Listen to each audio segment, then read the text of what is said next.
Hey everyone, how's it going? We're just waiting for a couple more people to come in here. We are about a minute early. I never can get this right. I am sorry. Um, Tonight is the segment with HamBone, and he has quite a few links to drop on everybody tonight. So it'll be interesting, and I look forward to this definitely. If you are in YouTube, in the description, all of the links that he's going to be going through are posted there. If you are in Discord, they are in the Trade Talk chat, so you can also find them there. But we are also going to be broadcasting them on the YouTube, so I will be sitting back and doing that for him while he goes through them. So, HamBone, if you want to take it on over, you can. Sure, no problem. Thanks for that.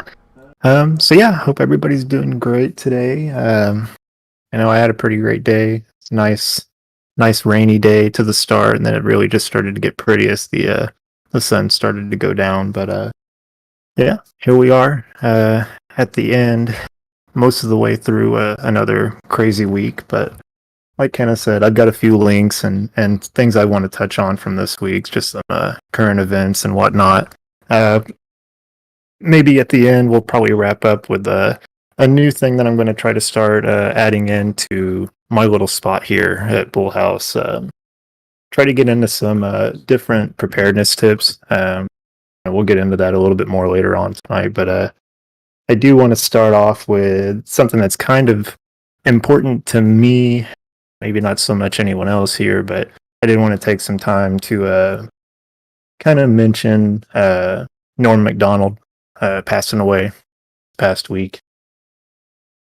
I don't normally I don't normally take like celebrity deaths all that hard or anything. I recognize they're part of life.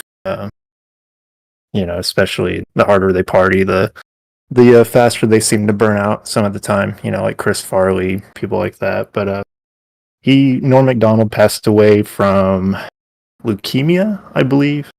He's had it for like 6 years or so. I've read different amounts of times, but uh, yeah, he didn't really take any time to put that in the spotlight. He wanted to seemingly just leave everybody with his legacy as it was, not with any sympathy or anything. I just wanted to take some time to recognize him. It's just one of my favorite comedians that's out there. But anyway, kind of getting started here. First link we'll go into. Um, just a second. I'm getting told to pull something. So, but anyway, while I'm getting this pulled up, um, yeah, we'll get started with the first thing. I don't know if anybody pays any attention to precious metal prices and all that, but Thursday they got hit pretty hard. Nope, looks like we've got a tip from Ghost. Thanks for the $5. That's amazing. That's so cool. I'm still kind of just flabbergasted that people would pay to listen to me just ramble on and read the news and stuff like that. But I appreciate it nonetheless. That's huge. That's awesome. But yeah, moving on here, back to what we were talking about with the precious metals and stuff like that. That's something that I follow. I've got a little bit stashed away myself. I think that it's one of those things that's important. If you want to be diverse in the things that you hold, not just stocks and not just AMC or GameStop specifically, but you want to have a little bit of diversity. You want to have your stocks that you're interested in holding. You want to have a little bit of precious metals. You want to have a little bit of cold cash. You want to have some crypto as well. But looking at Thursday for silver, I remember seeing it fall like 4%, and going off this article, which is from the Motley Fool. Say what you will about them, but this one does have some pretty good information in it at least. Spot price for silver fell to like 4.5% on Thursday. That's quite a low for at least the past few months. Gold as well fell 2%. I think that was it says here 5-week low for that one. But yeah, I mean it's just the nature of it.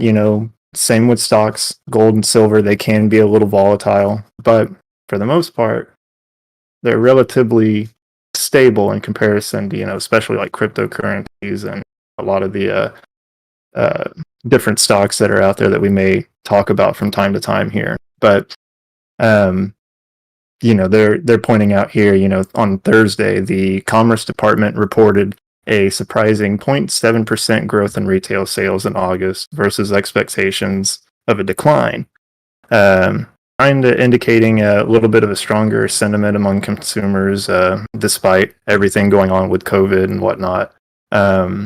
They also had notated here some positivity with the Philadelphia Federal Reserve reporting strong manufacturing activity and optimism among firms that they had surveyed, kind of talking about the upcoming 6 months. And then also they point out some talk about interest rates being increased or raised sooner than expected. That all kind of combined affected the US dollar on Thursday, making it go up quite a bit. And that in turn made precious metals like silver and gold start to crash. But to me, I think there's a little bit more to it than just what they're talking about here. Like, yes, those are all definitely things that can and probably did affect that on Thursday. But another thing that I wanted to point out that could have been and something that I kind of believe could be the case was Evergrande, however you pronounce it. They've been going through their trouble with the housing issues they've created in China. I seem to recall on Thursday seeing quite a few people pointing out that they could be liquidating a lot of their assets if they had precious metals and stuff like that, and that could be affecting prices of gold and silver. But that's kind of a little bit more speculative than I would like to be. The things that the Motley Fool article pointed out a little bit more strongly proven to me. But I think that there might be something to that sentiment or that message that was going around Twitter on Thursday, between silver and gold and their prices falling, and then the growing issue with Evergrande in China. But let's see here. Is there anything that you want to add to that? I thought that you touched on a little bit of the housing stuff with China. Yeah, we've touched on it a little bit, but it's I'm still waiting to kind of see what happens on Monday to make a definite prediction on what's going on, because there could be massive margin calls and it's gonna just be a mess. So no, we can save that till next week. Okay. Well, either which way, speaking of the silver and gold talk here,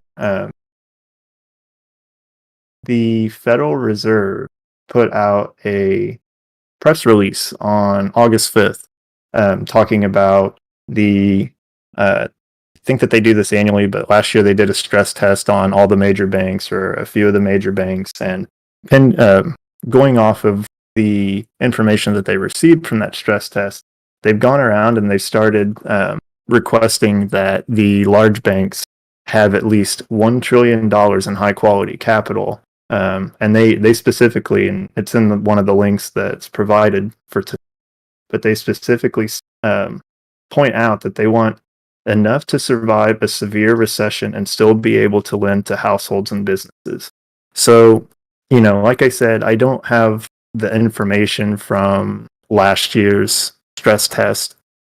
I don't have any of that stuff right offhand, but I just think it's kind of interesting that, we have all of this talk with the silver and gold communities and how they kind of overlap with GameStop and AMC and, the different hedge funds and the different sources of capital that they may have, that they may try to leverage and use against us as retail investors. And then, the stuff that I pointed out with China and their housing crisis that's seemingly being caused by Evergrande. and then also the stuff that was pointed out in the Motley Fool. Like, all those things, they all play a part into the spot price. But I just think it's really interesting that they're specifically telling these banks that they want enough to survive a severe recession. To me, that's, I don't know if they say that often or not, but to me, that's kind of peculiar in how they're looking for them to actually hold on to that. So, that could be anything. That could be cryptocurrencies. We're seeing some institutions or some banks dip their toes into that sort of market and start to accept or even hold that themselves. I just found that interesting. Just relating that to the silver and gold talk. Uh, Moving on a little bit. Actually, before you do that, so what is your thought process on, because gold and silver and everything started crashing after this was actually put out? Like they were starting to wanting to require this $1 trillion high quality capital, and then all of a sudden gold and silver start going down. Wouldn't that go up if they were having to buy precious metals and stuff? Or do you think they're putting it in crypto and other assets? Yeah, I'm not sure exactly what to think of it, because it is just kind of odd. Like, you have all these different things happening in the background, and it is really hard to keep up. You're constantly having to play catch up with the news because there's just so much that comes out at one time, and there's so much to focus on. But as far as should it have gone up if they were told to stock up on it? Well, if you have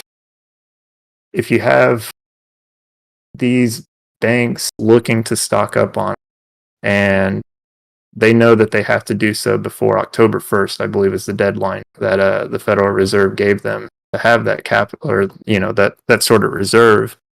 Um, you know, it it might be a little bit speculative, or even kind of tinfoil hat area of all of this, but maybe the price was manipulated a little bit just so that the banks could get in cheaper. You know, that's one thought that I had about it. Just seeing all the different thoughts that people had over Twitter, and uh, you know, one of the things that I do like about Twitter, I don't really care for it still, but try. Some days, like the other day, I was really just rapid firing tweets just like crazy. It's like a madman. But uh, No, that's actually a really good point. I mean, because you figure if they're, they've done it to the stocks. We've seen them started to short the stocks and everything, and maybe they're trying to short ladder it down so that they can get in at a lower price or whatever. That's always the thought process with these ladder attacks, and then they'll have to, they'll cover when it's low enough for them not to completely kill themselves. Which, face it, they're done. They're so done with that, and so maybe they did that with the precious metals too. I didn't even think about that. It's a good call. well, and I mean, even in this Motley Fool article, they're talking. They were mainly talking in this article about the mining stocks, like Hecla Mining, Cyban, Stillwater, Endeavor, Silver. Those stocks, they'll fell nearly double digits, all of them, 13.5%, 9%, 10.2, 8.5%. So I mean, I don't really dive into what the hedge funds are doing exactly. That's kind of your area. I wait for you to kind of give me the Reader's Digest of all that later on at the end of the day. But uh, who's to say that they don't have some kind of desire to get into these while they're down? I don't know. That's speculating. I try not to do that too much, but here we are again for the third time. Anyway, I don't know. Is there anything else you wanted to bring up with it, or? Um, no, not with that. Hey D, there's a few other people. Comically, China one child policy has come back to haunt them with the ghost towns. Evergrande might have a chance of on towing this line for the bailout. It's a possibility. I don't know. This is pretty bad. That's it. No, that's a good point too. I've sorry. I definitely see where you're coming from with the one-child policy in China, having an effect on all of this, because I was watching a 60 minutes segment from like 8 years ago. At least that's what the YouTube date was. And they were going around to one of the areas that, one of the developers, I don't know that it was Evergrande, but um, this developer had allowed them access to go in and film construction and kind of walk around the area and go through the residential buildings and stuff. And it's literally like a Hollywood set. Like, they were talking about a lot of the construction crews are migrant workers. They will come in, they'll get started on a project, a new high rise or something like that. They'll get the outside, pretty much everything constructed for the shell of the building, and then that's it. They will leave. So, there's a lot of just literally empty buildings, just facade. But there is also, they were walking through this mixed use area. It was kind of like a shopping mall, but they also had condo units attached to it. And these condos, they go for like 60,000 US. And that was, from the time that this video was made or whatever. But I remember them pointing out that the average person that lives in that area, they normally make about $2 a day. So there's absolutely no way that they could possibly afford that. But they were showing the shopping area, the retail space, and they had all of these like high end brands, like Zara, I believe, was one. They had a Starbucks. They had, I know KFC is not exactly, high end, but they had a sign up for a KFC, and they had these spaces made to look like they were going to be occupied, like they were, coming soon, practically. And whenever they asked about, are these retailers, are they actually going to occupy these spaces? They were like, oh no, they just put these up. They just put these up to make it look like they are. So, I mean, it's crazy. I mean, going back to what I was just talking about with the migrant workers, leaving, and then, getting into the cost of the condos themselves, or these apartments, whatever you want to call them. A lot of these buildings are constructed in areas where there was already development. There was already, multi-generational families living in one home that they'd all, collectively work together to purchase. And then, these developers, they come in and they practically drive them out. There was one instance in the video where they were showing this family. They were literally picking up the bricks from their home. They were just picking them up because the developer had come through and had it destroyed. All that was left was just piles of bricks, so they went, grabbed what they could to, hopefully, I imagine, rebuild somewhere else. But it's really interesting. They really are,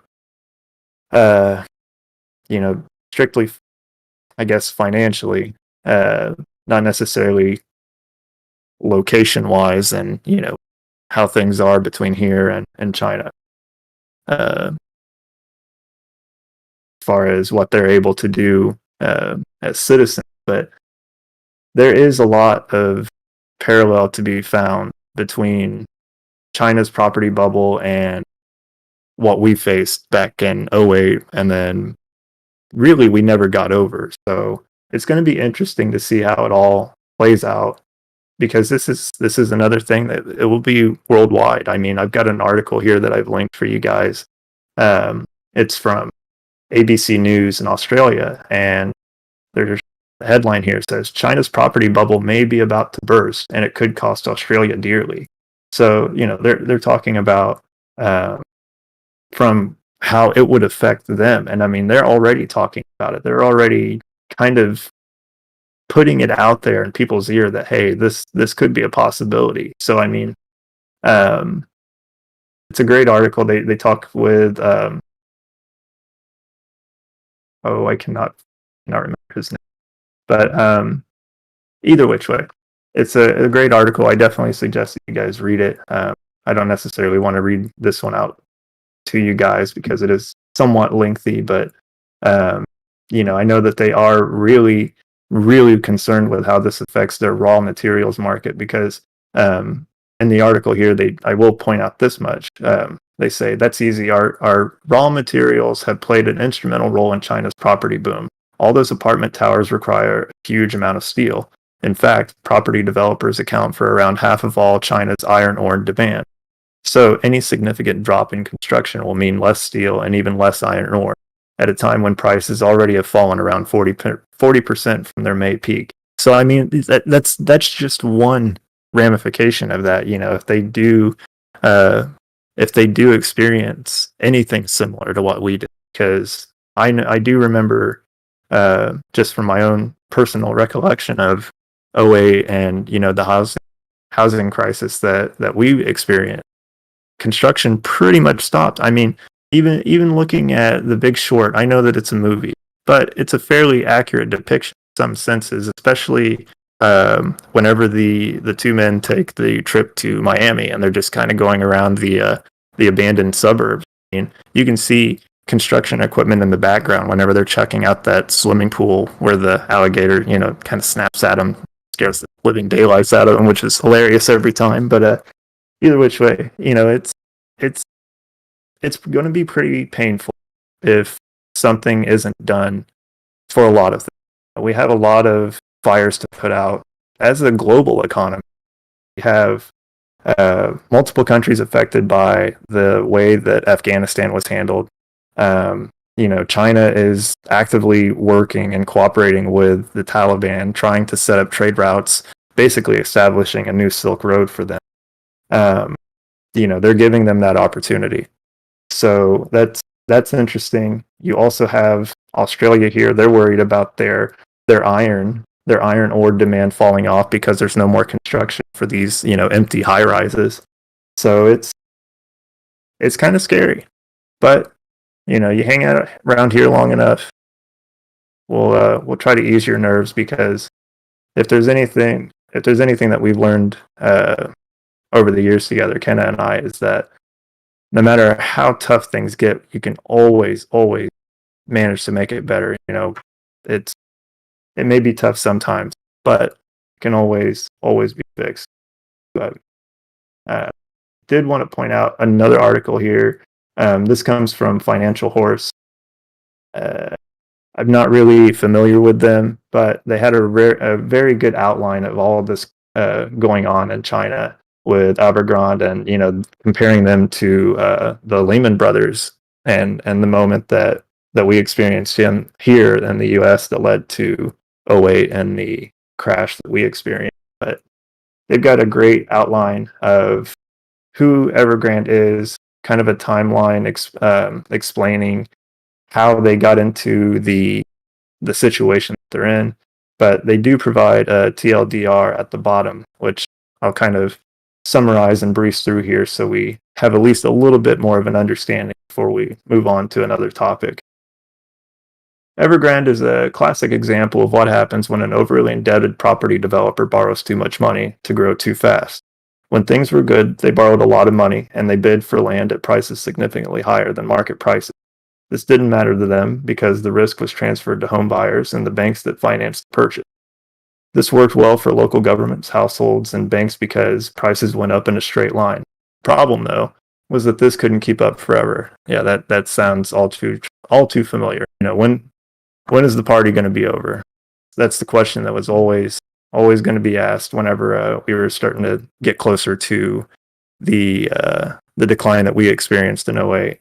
And I'm even starting to see that kind of float around a little bit here and there in different media pieces that I encounter. But we'll keep moving on here.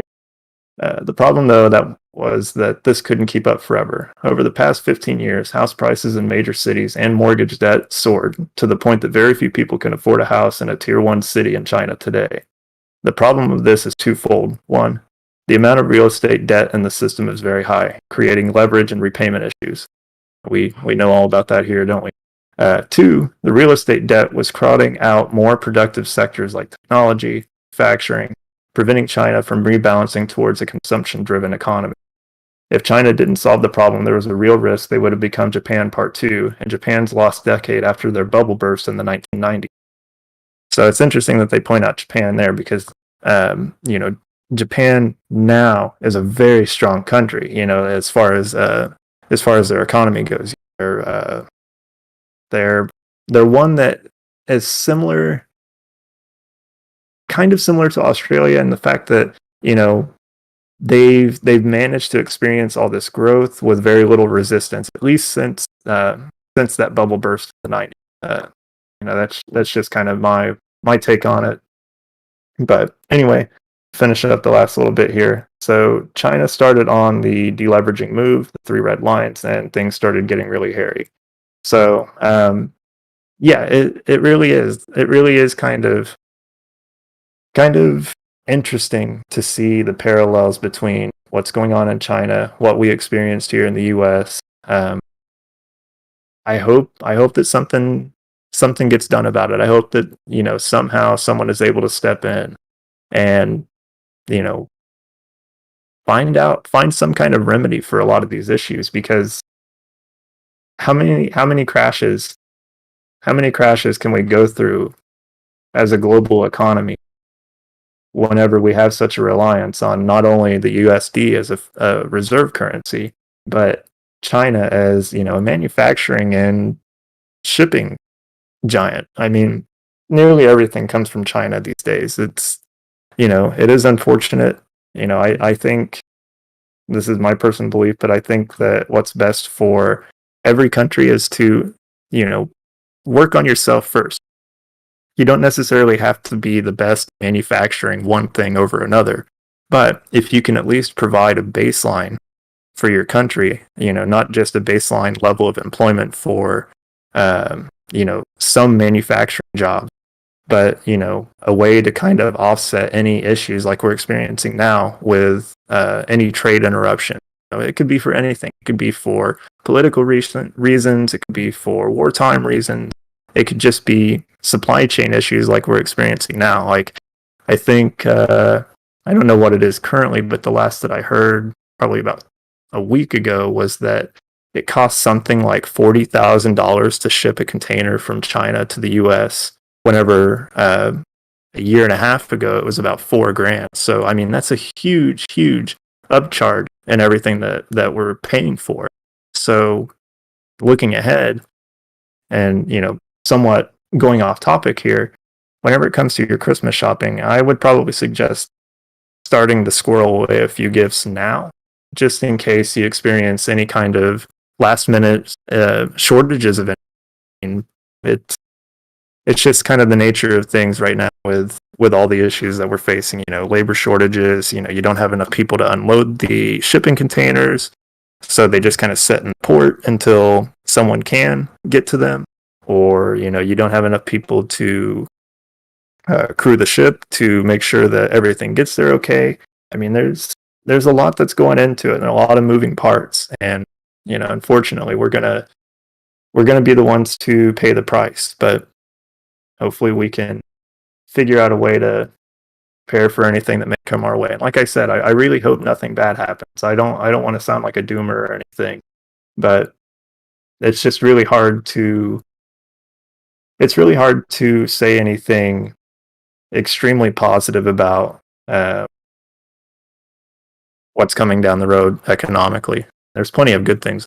Don't get me wrong. Football's back, so that's one thing. But I did have one last thing that I wanted to talk about before, Real quick. unless you had something to add. Well, Johnny Rocket did from YouTube. Just an FYI, they've been selling their apartment buildings right here on the ocean in Los Angeles 1 month after Archegos. We have a lot of beachfront property owned Chinese corporations here in LA. So, we're already starting to see the sell-offs, right? Like, we're already starting to see the real estate sell-offs. And if you guys remember what we've talked about, like, you know, what actually causes a real estate bubble to actually pop, it's whenever there's a massive influx of supply that comes onto the market. So, you know, we've been at this 2 to 3 months supply, and we want anywhere from hopefully 9 months, if not 12 months worth of houses on the market. And so if we have all these people getting ready to be evicted or foreclosed on, or people, these big institutions start selling off their real estate and whatnot, it's gonna be bad all around the world. Very well said. And that's another thing. You pointed out something there. Our housing market, there's some markets in the U.S. that are starting already to take a downturn. And let's see, there's quite a few in the Pacific Northwest that I saw that were starting to feel a little bit of a decline. I know Colorado, I think it was Colorado Springs, has had like something around, I want to say 20% of a reduction in listing price or sale price. So it's kind of coming. It's starting to turn a little bit. So if you're in the market for a house, just wait. That's not financial advice. That's me saying just be patient. Just hang out a little bit, because it's probably going to have a correction, if not farther than the correction, given everything that we know. With all the eviction and foreclosure moratoriums ending, and that's causing a huge shift in sentiment from where we were a year and a half ago. I saw a statistic that was talking about they did a survey asking homeowners and renters whether or not they felt like or expected to be evicted or foreclosed on in the coming months.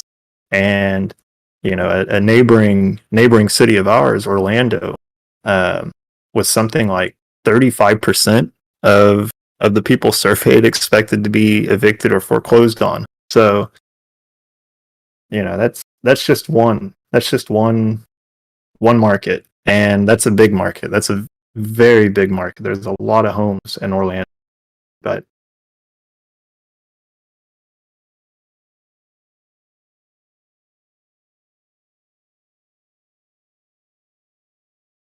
so I do see. I don't want to say that I see a crash, but there's definitely going to be a correction, and it's probably going to be painful for a lot of people. And I say that because, yes, there was and still is in a lot of markets a shortage of inventory.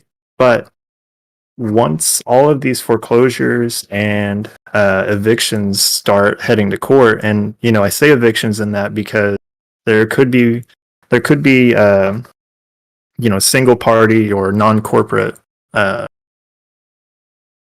rental property owners, but they could be just mom and pop type places, basically, and they could just kind of be fed up with all the yo-yoing that's been going on with the eviction moratoriums and whatnot. So but basically, if there is a huge influx of inventory, that would cause the value of already existing listings to have to go down, because basically there would be an oversupply. It's supply and demand. You have a lot of something, there's uh, a lot of demand for it. You're able to meet demand, so you don't have to increase prices because things are scarce, or becoming scarce. So that's just one way that I see that there could be a downturn in the market here. Uh, Trying to think, there was another point I wanted to make about that, but I can't think of it right now. Yeah, that's a very good question and observation. The market in some places is still very strong and humming along, like a lot of places in the Sun Belt, so the Southeast. They're still doing fairly well, but like I mentioned earlier, the Pacific Northwest and some of the more inland states as well, like Colorado, they're starting to see a higher inventory of homes on the market. So that's causing people to have to lower their expectations for what they can receive for their home, and it's just kind of a ripple effect. If you have one house on the street and it's a desirable street, they can kind of they can have a little bit of play with how much they're asking for. They can ask for a little bit more. But if all of a sudden everybody on the street is selling their house, ignoring any kind of sentiment that would give you, any kind of, red flag that would put up, just like, once again, The Big Short, oh, it's just a gully. Uh, if all the houses on the street are for sale, then, everybody's got a chance to buy something. So there's not really that much of a demand. Just that's just how I see it. I'm sure that there's someone out there that would disagree with me. But given what I know and the things that I've been around, stuff that I've experienced with real estate, it just sort of seems like the writing's all but on the wall at this point. And especially whenever you have a lender like Wells Fargo starting to tighten up their lending. That's another thing that was going on prior to the crash in '08. So there's a lot going on. There's a lot of moving parts to a crash, and we've been having a pretty good time with housing values the last couple of years. So I don't know if I want to be cliche or not, but when's the party going to be over? Moving on a little bit here, I did want to touch on one last thing before we get into the last segment or the last bit of the podcast. PetroDollar. So, moving away from all the China and even domestic talk, like we were just going over, there's been a lot of movement with Russia and other OPEC nations, so oil-producing countries, signing deals with each other. They don't necessarily come out and say all the details of these deals, but they were basically deals between Russia and Saudi Arabia and Russia and Nigeria. So two high-producing OPEC nations signing deals with Russia, and those deals were given the links that I've provided here. Given what they say, they're mainly military deals. So they're exchanging technology with each other. They're exchanging weapons with one another and different vehicles and stuff. But they're also training side by side and offering defense for one another. So that's just kind of something that I've been keeping my eye on, given that Russia has, for years, had a want to move away from the USD as a reserve currency. So even to the point where they started a group with China, Brazil, and a couple of other countries. I can't remember them off the top of my head. It was an acronym that they were using. But anyway, they were basically forming this group sometime in the 2000s to develop ways of getting around using the USD or the petrodollar to purchase oil. So kind of explaining what I mean by that. So the petrodollar came around after the U.S.-Saudi agreement in 1945, and that came from us moving away from the gold standard, or sorry, I'm getting my dates mixed up here a little bit. So let me start over. Petrodollar.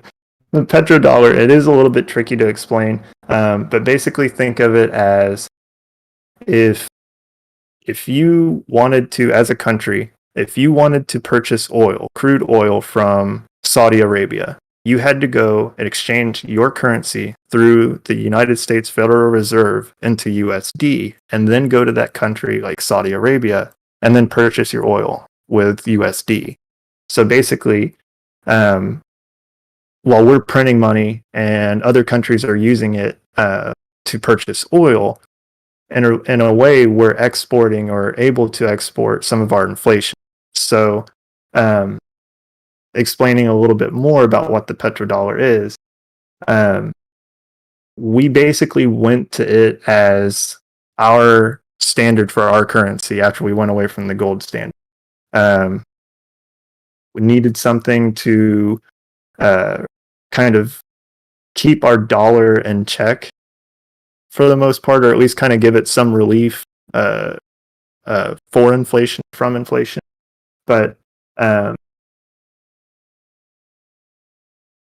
sorry, trying to find in the article here a little bit better way to explain it. It is kind of tricky for me to explain things sometimes, but I'll just go from the article that I linked to you guys from the balance. So the petrodollar. The petrodollar system is tied to the history of the gold standard. After World War II, the United States held most of the world's supply of gold. It agreed to redeem any U.S. dollar for its value in gold if the other countries pegged their currencies to the dollar. Other countries signed on to this deal in the 1944 Bretton Woods Conference. That's where we got the Bretton Woods Agreement. Established the U.S. dollar as the world's reserve currency. So keep note of that. That's important. Just like I said about Russia wanting to move away from it. Obviously, China wants to help them do so, and a couple other countries have signed on as well. But, taking that information that we know and applying it to the deals that have recently come out from Saudi Arabia, Nigeria, and Russia, it does kind of get a little bit interesting. But continuing on here, February 14th, 1945, President Franklin D. Roosevelt initiated the alliance with Saudi Arabia. He met with Saudi King Abd Aziz. The United States built an airfield at Durhan in return for military and business training. This alliance was so critical that it survived subsequent years of differences of opinion over the Arab-Israeli conflict. So, basically came after World War II. We're looking for a way to kind of help our currency since we're establishing it as the world's reserve currency. But we'll fast forward a little bit here to 1971. So 71, the U.S. experiences stagflation, prompted runs on the dollar. Many countries asked to redeem their U.S. dollars for gold. So this is what I mean whenever, I don't know if anybody here has heard me say it in the past, but France called our bluff on this. So France is basically the one that started all of that in 71, asking to redeem their U.S. dollars for gold. We didn't have it. We didn't have enough to cover it. So protect the remaining U.S. gold reserves, President Nixon removed the dollar from the gold standard. So that's where we deviated from that long-standing tradition there. As a result, obviously, the value of the dollar plummeted. That helped the U.S. economy as its export values also decreased, making them more competitive. The falling dollar hurt oil exporting countries because contracts were priced in U.S. dollars. Their oil revenue dropped along with the dollar. The cost of imports denominated in other countries or in other currencies increased. So basically, the dollar fell. It hurt our oil. It hurt our oil exporting allies because the contracts were priced in U.S. dollars per the agreement that we talked about previously, and that in turn caused the oil revenue to drop along with the dollar, and the cost of imports denominated in other currencies increased. So the rest of the world, their cost went up. So there's our inflation going up, and here we are with stagflation. In 73, Nixon asked Congress for military aid to Israel in the Yom Kippur War. The newly formed Organization of the Petrol Exporting Countries, OPEC, halted oil exports to the U.S. and other Israeli allies. The OPEC oil embargo quadrupled the price of oil in 6 months. Prices remained high even after the embargo ended. So, there's a lot going on there. That pretty much explains the gist of the petrodollar a little bit better than I can put in, obviously. But going back to what we were talking about with these military deals with Russia, it is interesting. I just kind of have a little bit of a curiosity about the details of those deals because they don't have any of these articles that I've found. And I've been searching on this since August. Let's see, this article is from the 26th. So I've really been trying to track down more information about this, but so far I'm just coming up empty-handed. But it just strikes me as interesting given everything else that we've talked about. We have all these different moving parts affecting all aspects of our economy, affecting our dollar. So you have the first article that we talked about, giving positive news, talking about, interest rates might be increasing, blah, blah, blah, blah, blah, blah. and the US dollar is going up. Spot silver, spot gold is going down. Um, China is feeling a pinch coming up soon with all of their housing crisis that's been, going on with Evergrande. Maybe they're clearing out, affecting the price of silver and gold as well, affecting the dollar. There's a lot to connect, but why we're here trying to figure it out together, right? Um, is there anything you wanted to add? I know I talk to Kenna all the time about this petrodollar stuff. I'm sure she's just sick to death of it. But is there anything that I missed that you've heard me ramble on about in the past couple of weeks? Nope, you've definitely said everything you've told me 1,000 times, and I'm still not able to put it all into my brain. It is a lot, and I mean, I think the thing that we really need to be monitoring is how, the backdoor dealings that China's doing with their oil that they've found, and how that's working with the Taliban, and what they're planning to do with like Russia and all that too, because that's going to affect everything. And First Strike's like time for another kind of mind map. Funny enough, we actually just talked about it. We actually are gonna do one. Sadly, don't it? It's a surprise. But yeah, I think that, I mean, well, and then we have the infrastructure bill that is going to be making crude and everything a little bit more expensive, and they're trying to push everybody towards clean energy and using electric and whatnot, getting rid of the coal. And so plus we've had our pipeline shut down and we had the other one hacked. So I'm very curious to see what ends up happening with all of this, for sure. Oh, good. I'm glad I covered everything. I did miss that you brought up the oil reserves that China had found. They don't just announce those. It's not like they have some guy going out in the field and he's like, I found it. Alert the presses. Like, they've been sitting on this for a while. So I think it is interesting how timely of an announcement that was from them. I don't know. That's pretty much all I wanted to cover out of the current events that we've got going on. Stuff that I just find interesting that I can somewhat connect to each other, or we can work together to do so in real time. But I did want to introduce a new thing that I want to try doing every time that I hop in here with you guys. Ken had pointed out to me that someone was asking about how can I be prepared for what could be coming. There's no guarantee that any of this financial stuff could or couldn't happen. There's absolutely no way of knowing. No one has a crystal ball or a way to predict that. All we can do is read articles and read the tea leaves and see what happens. But I did want to start kind of giving some tips every week on how to, just general preparedness. It doesn't have to necessarily be for financial stuff. It can be, like weather related events, or just any kind of unexpected emergency, even like loss of income, all of a sudden your business shuts down, you can't go to work, so there goes your money. You want to be able to kind of offset anything that might come your way. But when we get it started this time around, we'll take the last 10 minutes here. I do want to start off with, I'm not any kind of financial advisor. I'm not any kind of financial expert or anything. Like I've said 100 times with you guys, I just read stuff to you and give you my opinion on it. And, if I can provide you some good advice outside of anything financial, then, I hope it's worth your time here. But we'll get started with kind of our introduction to the prep tip for this week. So you really want to make sure that you've got your house in order first. So you want to get yourself financially prepared. So first things first, you want to try to get an emergency fund.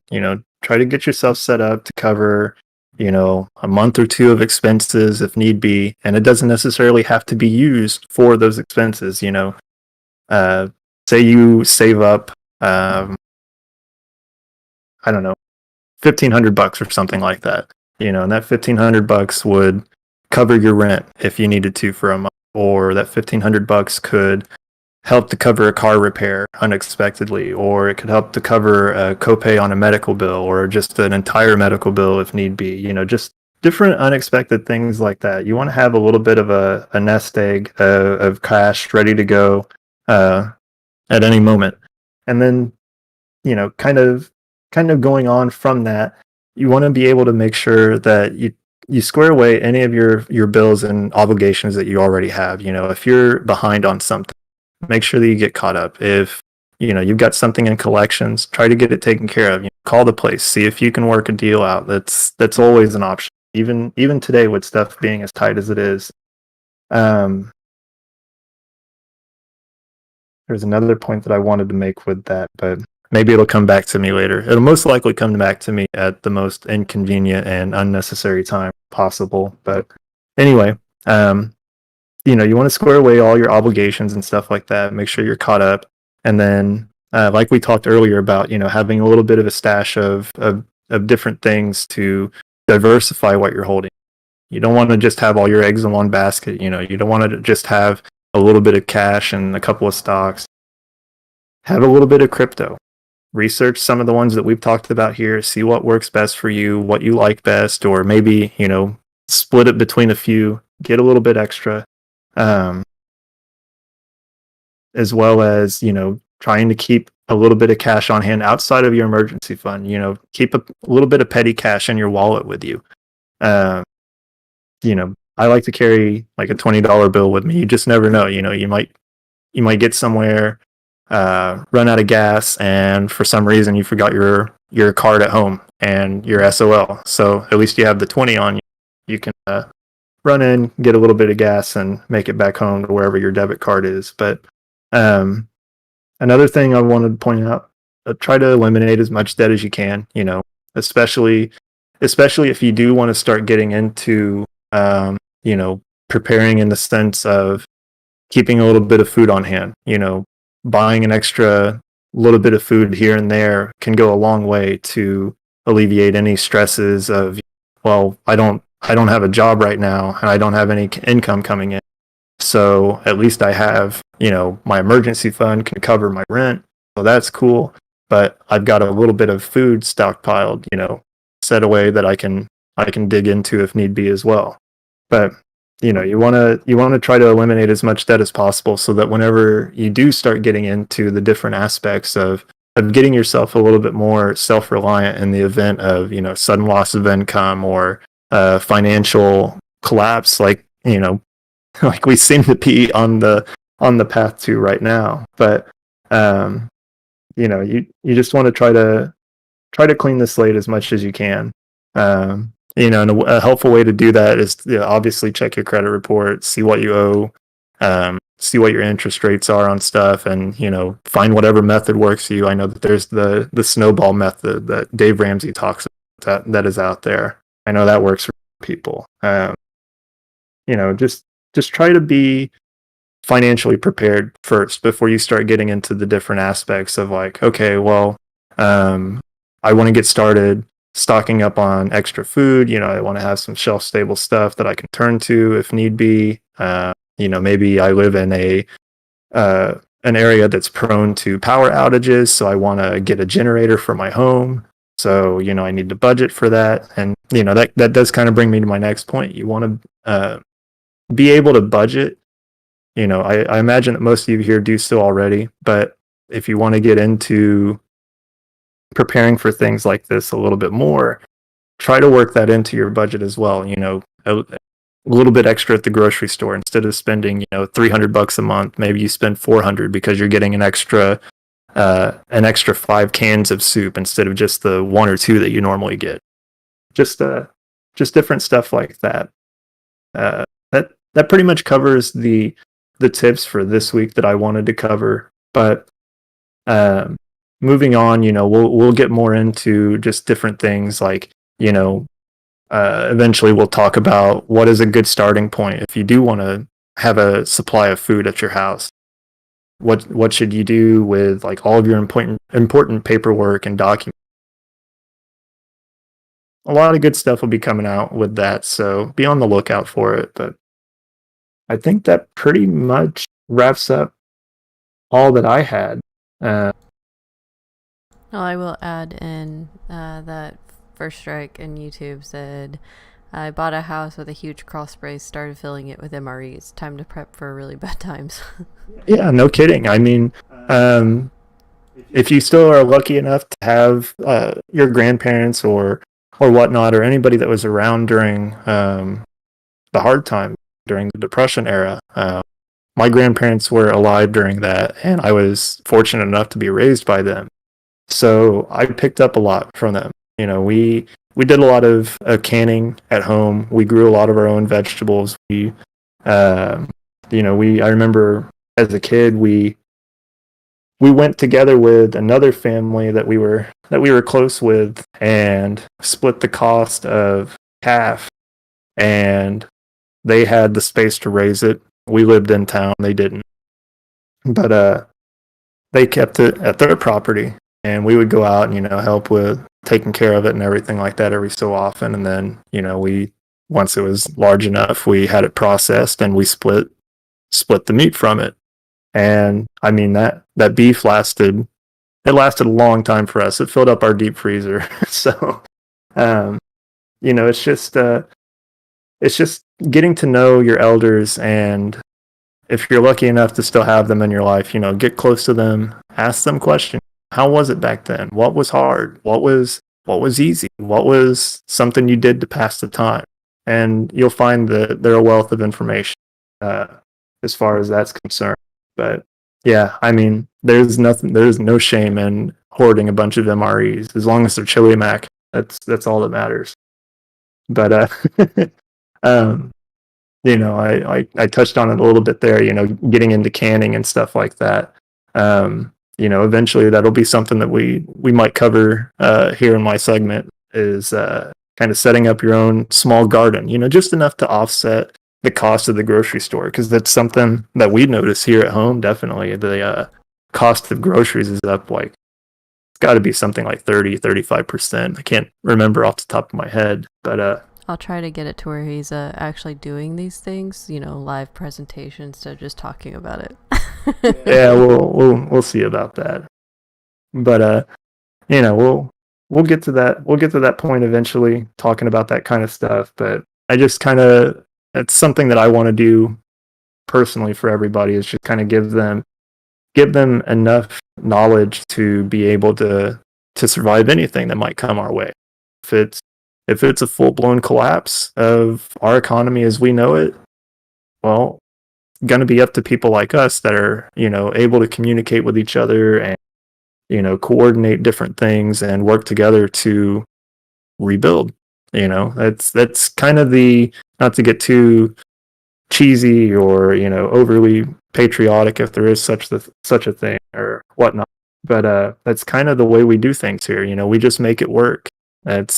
That's kind of the American way, is no matter how terrible things might get, we're at least able to, at the end of the day, pick ourselves up, work together to meet a common goal. So it's something to at least white pill myself. It gives me a little bit of hope knowing that there is a community, at least within this Discord and YouTube and Twitter Spaces, that is able to see eye to eye on things, able to have Socratic discussions about things and really find out the answers to why things are, but to also be able to work together to make things better as we're doing so.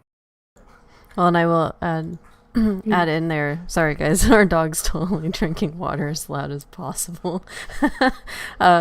But yeah, I am going to shout out my husband, because First Strike's trying to take a cheap shot here. He said she's going to make him go grocery shopping, so he knows the cost of milk is way up. So HamBone actually does the vast majority of our shopping, unless we go together. With COVID last year, I actually started staying home more when he would go out to the grocery store. We always had this little joke that he was going to be our hunter and our gatherer for food, because he was always going to the grocery store while I stayed home with our daughter. So no, he actually is the one that comes and reports to me whenever he's like, oh, milk's up another 50 cents, eggs are up $1, pasta's up way more than it should be. So no, he actually does a lot of our grocery shopping. Yeah, and I keep, I do keep an inventory of what food I have on hand and stuff here at the house. So, with that, I keep my receipts. I do keep track of the prices and stuff and how they change. So, it's been really interesting to see the difference in cost of things from a year and a half ago to now. You know, I think over the early part of the summer, there was a little bit of optimism, which is always good. It's always good to be optimistic, at least a little bit. But there was some optimism about, how things might be going forward. It seemed like we might be turning the corner on all of the shutdown stuff, and a lot of people might be going back to work and blah blah blah. Well, I don't think that optimism amounted to a whole lot, unfortunately. Seeing as things are just getting empty on the shelves. I mean, I literally went to the store 3 days ago to get a few things, and I was walking down the frozen vegetable aisle, and there was stuff on the shelves. Don't get me wrong, but it was like the vegetables that nobody really wants. It was like all the all the stuff that doesn't taste great, but uh, not necessarily the vegetables themselves, but just the different mixes and stuff. But any which way, there was a lot of stuff that was empty too, like the essential, the basics or whatever: corn, green beans, peas, frozen carrots. All of those things were empty. All the spots were empty. The only things that were left were just random. But We like I said, we spent enough time here together. That kind of stuff won't matter as much because we'll be able to, just go, as we call it here at the house, we go to the store. So, we go to where we keep our extra stuff on hand and just take a little trip and bring it back inside. We're good. But I'm gonna read some stuff off YouTube for you. So apparently we are now an OCD couple. We are. It's kind of stupid. 2012 really kind of screwed with us in a really bad way.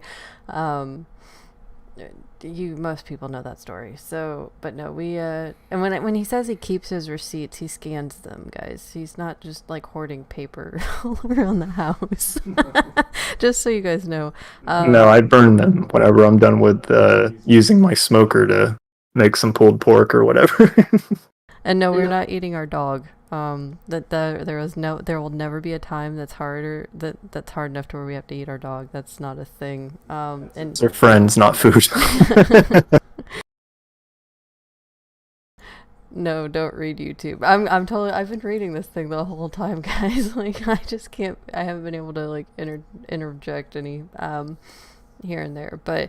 HamBone, you did a great job tonight. It was a wealth of information, and you guys are just kind of on these Saturday nights. You guys kind of get a glimpse of what I go through on a daily, at least 4 times a day. He just comes to me and he's like, "Oh, hey, I found blah blah blah blah blah blah blah," and we just kind of talk about it, and then like it's an ongoing conversation, obviously throughout the entire day.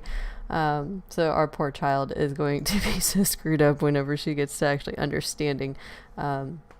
What's going on in the world, but hey, it's cool. I will take this any day of the week versus just sitting on the couch next to each other not talking. So I mean, we have very interesting conversations, and we've actually scared each other a few times in the sense that like we get too tinfoily hat and we're like, whoa, we're getting into these really weird realms, so we need to just kind of pull it back. But yeah, no, you did a great job tonight.